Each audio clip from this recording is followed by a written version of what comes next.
Friday, June 28, 2019. Trump tells Putin, quote, "Don't meddle in the election."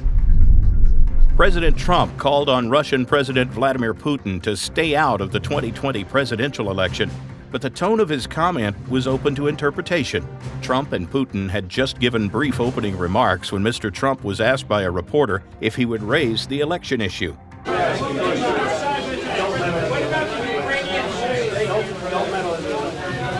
The meeting between the two took place in Osaka, Japan, where leaders gathered for the Group of 20 summit of leading world economies.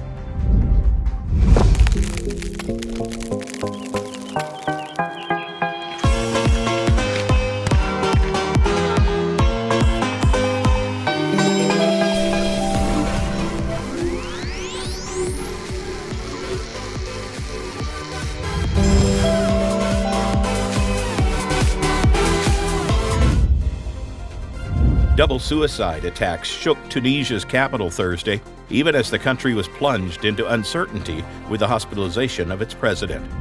Israeli officials believe Russia is responsible for disturbances to the GPS signal covering the airspace at Israel's Ben Gurion airport.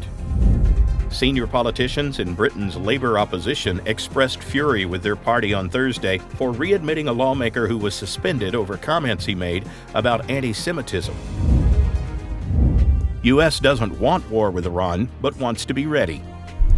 An envoy has said that the U.S. does not want a full-blown war with Iran, though it still is seeking to build up international defenses in the region in case of a conflict. French President Emmanuel Macron is trying to dial back tensions, saying he hopes to convince Trump to open talks with Iran and avoid a war that would engulf the Middle East. The two men are to meet today at a Group of 20 summit in Japan.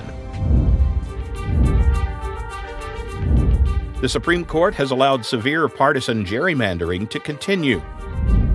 Prosecutors urged a federal appeals court to reject the Boston Marathon bomber's claim that trying his case in the city would deprive him of a fair trial.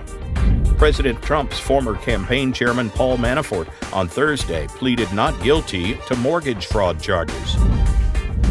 Supreme Court blocks citizenship question from 2020 census. A deeply divided Supreme Court halted the Trump administration's plans to ask U.S. residents on the 2020 census whether they are citizens. The court said Commerce Secretary Wilbur Ross, who made the decision to add a citizenship question, hadn't explained his real reasons for doing so, leaving the legality of his actions in question. The Supreme Court's central holding against the Trump administration came on a 5-4 vote, with the Chief Justice joined by the court's 4 liberal justices. New York City officials declared a climate emergency in an effort to mobilize local and national responses to stall global warming. A retired police officer with the Bergen County Bureau of Police Services is claiming the former sheriff laid him off 2 years ago because he is Jewish. A 4th NYPD officer has died by suicide in the last 3 weeks.